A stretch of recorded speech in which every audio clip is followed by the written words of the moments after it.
Okay, अस्सलाम वालेकुम students. ये हमारी लैब की वीडियो है। ये this is lab video number 1। इस लैब की वीडियो में हम थोड़ा सा जो हम टूल यूज़ करेंगे जिसमें हम अपना असेंबली लैंग्वेज का प्रोग्राम लिखेंगे, उसके बारे में बताएंगे। थोड़ा सा ये काम कैसे करता है, और जो हमने आज के प्रोग्राम्स हमने थ्योरेटिकली देखे हैं उन प्रोग्राम्स को हम एग्जीक्यूट करना भी देखेंगे, ठीक है, ताकि हमें थोड़ा सा एक कॉन्फिडेंस आ जाए और हम बड़ी आसानी से ये सारे के सारे काम अपने पास खुद भी प्रैक्टिस कर सकें। अच्छा, सबसे पहले कि हमारे पास हम किस टूल में काम करेंगे। एक्चुअली थोड़ी देर पहले जब ये हमारा लेक्चर स्टार्ट हुआ था, मेन लेक्चर जो हमारा था, उसमें हमने कहा था कि हमारे पास असेंबली लैंग्वेज जो है वो, बल्कि हमने लास्ट वीक में हमने देखा था कि असेंबली लैंग्वेज जो है हार्डवेयर से डायरेक्टली इंटरेक्ट करती है, और उसके लिए किसी ऑपरेटिंग सिस्टम वगैरह की सपोर्ट की आपको ज़रूरत नहीं होती। ठीक हो गया। बिल्कुल ऐसा ही है। जो हमारे पास असेंबलर यूज़ होता है वो सिर्फ आपकी सिंबल्स जो हैं, क्योंकि assembly is a symbolic language, उन सिंबल्स को क्या करता है, ट्रांसलेट करता है। So assembler is a translator. जो असेंबलर हम यूज़ करना चाह रहे हैं वो है MASM. MASM stands for MASM। MASM stands for Microsoft assembler, ठीक है। तो ये माइक्रोसॉफ्ट का असेंबलर होता है जो आपके हार्डवेयर के साथ, प्रोसेसर के साथ डायरेक्टली इंटरेक्ट करता है। अच्छा, हम स्टार्ट जो बेसिकली करेंगे, हम मैज़म से स्टार्ट नहीं करेंगे, ठीक है। हम एक इमुलेटर टूल यूज़ करेंगे। इमुलेटर टूल यूज़ करने का सबसे बड़ा फ़ायदा ये है कि आप इसमें डिबगिंग वगैरह को काफ़ी आसानी से होते हुए देखेंगे। So it is basically an emulator जो आपको वो तमाम इन्वायरमेंट प्रोवाइड करेगा जो एक्चुअली 8086 की है। And this emulator name is EMU 8086। तो ये अवेलेबल है, आपकी लैब में भी अवेलेबल है। आप बड़ी आसानी से इसको देख सकते हैं, और आप इंटरनेट से भी फ्री ऑफ कॉस्ट डाउनलोड कर सकते हैं, और इसका साइज़ भी बहुत नॉमिनल सा है। ठीक हो गया। अच्छा, अब इसके बारे में थोड़ा सा मैं आपको बता दूँ। ये बेसिकली सिंपल सा एक टूल है। न्यू फाइल ओपन, पुराने कोई प्रोग्राम्स अगर आपने सेव किए हैं, कुछ सेव्ड एग्जांपल हैं, सेव करने के लिए compile, emulate, calculate, converter, options, ये बहुत सारी चीज़ें। जैसे हम प्रोग्राम को देखेंगे हम इन तमाम चीज़ों के साथ वाकिफ़ होते जाएंगे। अच्छा, आपने सिंपली क्या करना है, आपने कोई भी फ़ाइल न्यू ओपन करनी है स्टार्ट में, और आपने ये कोड लिख लेना है। जैसे कोड हमने अपने देखा, अपने लेक्चर में देखा। आपने वो कोड लिख दिया। अब आपको इसमें पता है कि डॉट स्मॉल का, मॉडल स्मॉल का क्या मतलब है, डॉट स्टैक 100 एज का क्या मतलब है, डॉट कोड, मेन प्रॉक, ये सारी आपको चीज़ें पता चल गई। अच्छा, फॉर एग्ज़ाम्पल आपने ये प्रोग्राम लिख लिया, तो सबसे पहले आप क्या करेंगे, इस प्रोग्राम को कंपाइल करेंगे, ठीक है। कंपाइल जब करेंगे तो आपसे इसका एग्जीक्यूटेबल फ़ाइल बनेगी, और उसका आप नाम लिखेंगे। मैंने यहाँ पर इस फाइल का नाम रखा हुआ है सिंगल कैरेक्टर, और मैं इसको क्या कर दूँगा, सेव कर दूँगा। अच्छा, अब अगर मेरे पास इस प्रोग्राम में कोई एरर्स होंगे तो वो एरर्स यहाँ पर मेरे पास विजिबल हो जाएंगी। फ़िलहाल हमारे पास इस प्रोग्राम में कोई एरर्स नहीं है। जो भी एरर्स होंगे with respect to line number आ जाएंगे, और जैसे ही हमारे पास वो हम एरर्स को रिमूव कर देंगे या सेट कर देंगे, तो दोबारा हम कंपाइल करेंगे तो वो एरर्स इसी तरह आएगा जैसे अब आ रहा है। हम क्या करेंगे, ये रन का बटन, हम इसे रन करेंगे। ठीक हो गया।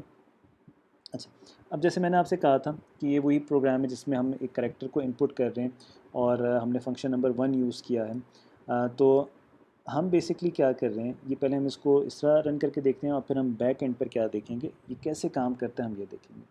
तो फॉर एग्ज़ाम्पल मैं एक करैक्टर ए लिखता हूँ, तो ये यहाँ पर 2 दफ़ा ए आएगा। एक जो ए मैं अभी लिख रहा हूँ कीबोर्ड से, और दूसरा ए जो हमारा डिस्प्ले हो रहा है उसकी हम बात कर रहे हैं, ठीक है। तो यहाँ पर देखिए आपके पास एक ए वो है जो मैंने क्या किया, इनपुट किया, और दूसरा ए है जो मेरे डिस्प्ले किया। अच्छा, अब इस तमाम चीज़ों को मैं बंद करता हूँ, और हम अब स्टेप बाय स्टेप देखते हैं, ठीक है। ये तो थोड़ा सा आपका कॉन्फिडेंस बिल्डअप करने के लिए था। जो हमने प्रोग्राम लिखा है बड़ी आसानी से एग्जीक्यूट हो जाता है। यहाँ पर हम इंटरप्ट का फंक्शन नंबर 1 इसलिए इस्तेमाल कर रहे हैं कि हमने करैक्टर को इनपुट करना है, और वो करैक्टर हमारे पास कहाँ जाएगा, वो करैक्टर हमारे पास जाएगा AL में जाएगा, ठीक है। मूव AH2 हम क्यों कर रहे हैं, for the display of the character. जो वैल्यू DL में होगी, जैसे इंटरप्ट 21 कॉल होगा तो DL वाली वैल्यू क्या हो जाएगी, डिस्प्ले हो जाएगी, अगर AH में 2 पड़ा हुआ है। और जब हमारे पास AH में 4CH होगा, और जैसे इंटरप्ट 21 कॉल होगा तो हमारा प्रोग्राम क्या हो जाएगा, टर्मिनेट।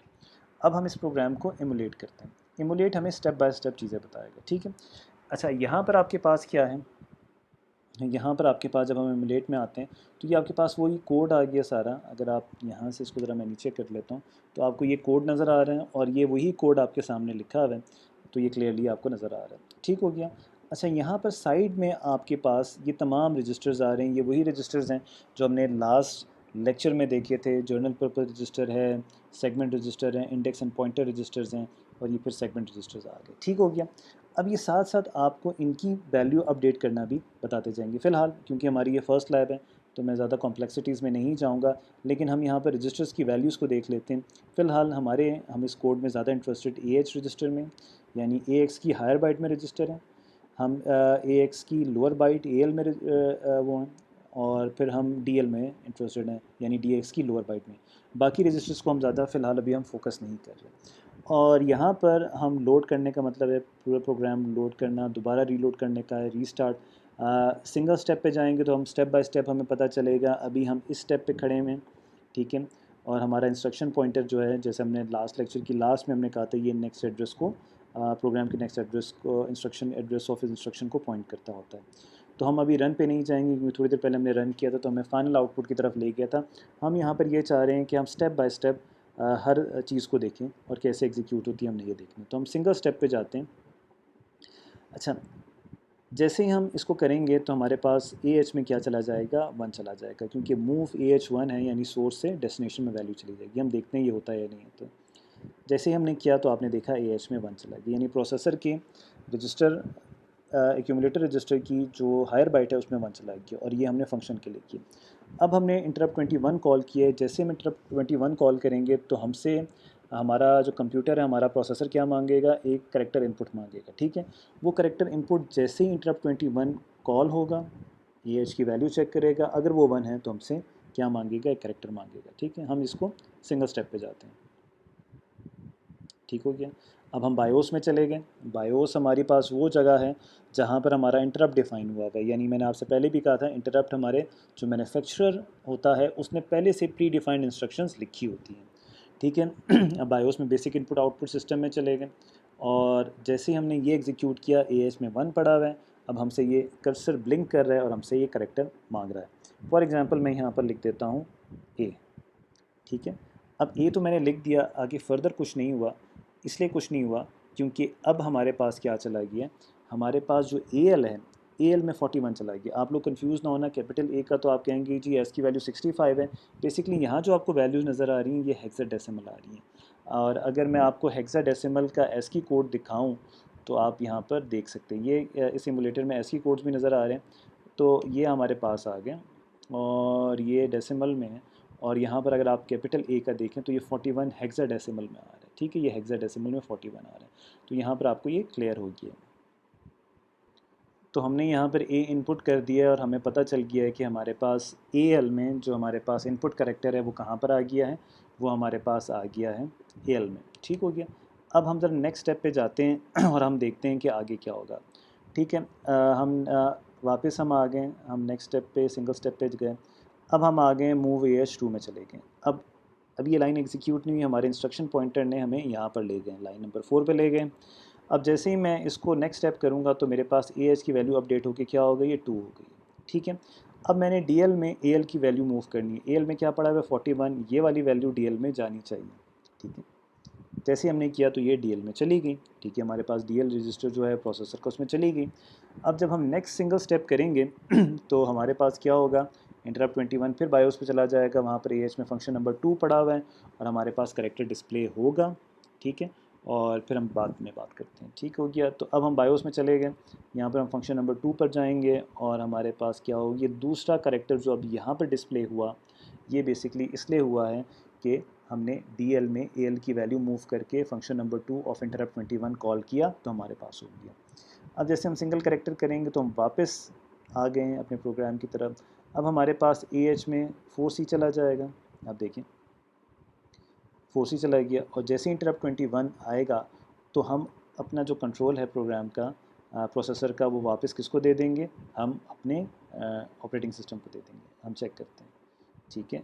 अब जैसे हम चले गए बायोस में, अब जैसे करेंगे तो ये आ गया, program has return control to the operating system, जो हमने बात लेक्चर में की थी। तो आई होप कि ये प्रोग्राम आपको समझ आया होगा। वीडियो का ये फ़ायदा है, आप इसको रिव्यू कर भी देख सकते हैं, रिवाइंड करके भी देख सकते हैं। अब हम क्विकली जो हमने दूसरा एक प्रोग्राम लिखा है हम उस पर जाते हैं ताकि वो भी हम समझ लें और इस वीक का काम हम कंप्लीट कर लें। ओके स्टूडेंट, ये हमारा वही प्रोग्राम है जहाँ पर हमने एक स्ट्रिंग वेरिएबल डिक्लेयर किया है और हम उसे अब डिस्प्ले करना चाह रहे हैं और हम देख रहे हैं कैसे होगा। इस प्रोग्राम को हमने ऑलरेडी लेक्चर में देखा हुआ है, बट क्विकली हम इसको एक्सप्लेन कर लेते हैं और मैं यहाँ पर 2 लाइनें ये क्या हैं ये भी आपको बता देता हूँ। अच्छा, हमारे पास जो डॉट डेटा होता है, ठीक है, ये जब हम हमारे पास जब भी कोई वेरिएबल होगा तो हम लिखेंगे। यहाँ पर डीबी का मतलब है कि मैंने हर करेक्टर के लिए PAKISTN के लिए हर एक के लिए 8 बिट्स रिज़र्व किए हैं, यानी 1 बाइट रिज़र्व किया है। ठीक हो गया। डॉलर साइन टर्मिनेशन कंडीशन है हमारे पास। मीन प्रॉक आ गया। ये तो 2 लाइनें हैं, ये आपको बता रही हैं। बेसिकली हमारे पास हमारा डॉस हमारा सेगमेंट डेटा सेगमेंट का में कुछ चीज़ों को उसने अपने स्टोरेज के लिए रखा होता है, और जब हम अपना वेरिएबल्स को लोड करते हैं तो जहाँ पर ये वेरिएबल्स लोड होते हैं वो करेक्ट सेगमेंट नंबर हमें चाहिए होता है। तो उस करेक्ट सेगमेंट नंबर को हम इस प्रोग्राम में लाने के लिए 2 लाइन लिखते हैं कि इसका जो सेगमेंट नंबर होता है वो हम AX में डालते हैं, और AX से वैल्यू हम कहाँ पर डाल देते हैं, डेटा सेगमेंट में डाल देते हैं। ठीक है, डेटा सेगमेंट रजिस्टर में। तभी हम ये 2 लाइनें लिख लेते हैं तो जहाँ पर हमारा वेरिएबल डिक्लेयर होता है उसका करेक्ट सेगमेंट नंबर हमारे पास आ जाता है। ठीक हो गया। तो ये 2 लाइनें लिखना इसलिए ज़रूरी हैं। तो अगर हमने एक वेरिएबल डिक्लेयर किया है, 2 वेरिएबल या 10 वेरिएबल डिक्लेयर किए, हमें हमेशा ये सिर्फ 2 लाइनें ही लिखनी पड़ेंगी। 10 वेरिएबल के लिए हमें ये 10 दफ़ा 2 लाइनें नहीं लिखनी पड़ेंगी। ठीक है। Function number 9 to display the string. Load effective address मैंने लेक्चर में भी एक्सप्लेन किया, दोबारा एक्सप्लेन कर देता हूँ। ये बेसिकली मूव से डिफरेंट है। मूव में वैल्यू मूव होती है। यहाँ पर हमारे पास मैसेज में ये तमाम वैल्यू पड़ी हुई है, ये हमारे पास DX में मूव नहीं हो रही क्योंकि DX का साइज़ 16 बिट है। हाँ, हमारे पास जो लोड अफेक्टिव एड्रेस है उसका फिजिकल एड्रेस लोड हो रहा है, वो कहाँ पर हो रहा है, DX में हो रहा है। और ये करेक्टर बाय करेक्टर डिस्प्ले होगा। तो ये स्टार्टिंग करेक्टर आ गया है, बेस एड्रेस आ गई है P का। तो हम पहले P को करेंगे, फिर A को करेंगे, इस तरह हम 1 बाय 1 हर करेक्टर को डिस्प्ले करेंगे। और जैसे ही हमारे पास डॉलर साइन आएगा तो हम वहाँ पर क्या कर देंगे, प्रोग्राम टर्मिनेट कर देंगे। ठीक है। जैसे इंटरप्ट 21 होगा तो ये पाकिस्तान डिस्प्ले हो जाएगा। 4CH हम देख चुके हैं कि हमारे पास प्रोग्राम का कंट्रोल रिटर्न करने के लिए, प्रोसेसर का कंट्रोल ऑपरेटिंग सिस्टम को रिटर्न करने के लिए होता है। तो ये हमारे पास प्रोसीजर एंड हो गया, फंक्शन एंड हो गया। हम इसको कंपाइल करते हैं, अगर कोई एरर हुआ तो हम इसमें देख लेते हैं कि कोई एरर हमारे पास ना हो। ठीक हो गया। अब हम यहाँ पर कंपाइल करते हैं। ओके, तो कोई एरर नहीं था हमारे पास, हमने इसको फर्स्ट स्ट्रिंग के नाम से सेव कर लिया, कोई एरर नहीं है। हम इसे अब रन करते हैं। अब हमने रन किया तो हमारे पास पाकिस्तान यहाँ पे डिस्प्ले हो गया। ठीक है। अब आप अगर इसकी डिबगिंग करना चाहते हैं, debugging mean step by step जानना चाहते हैं, तो यू आर मोस्ट वेलकम। और अगर आपको किसी चीज़ की समझ ना आए तो आप कर लें। बेहतर ये होगा कि आप डिबग मोड में जाएं और इसको दोबारा इमुलेट करके सिंगल स्टेप पे जाएं और हर एक चीज़ को समझें, ताकि जो हमारा आज का लेक्चर है वो पूरी तरह कंप्लीट हो जाए। यहाँ पर मैं अपनी वीक 2 की लाइव वीडियो को एंड करता हूँ। होपफुली आपको समझ आया होगा। Thank you very much. अल्लाह हाफ़िज़।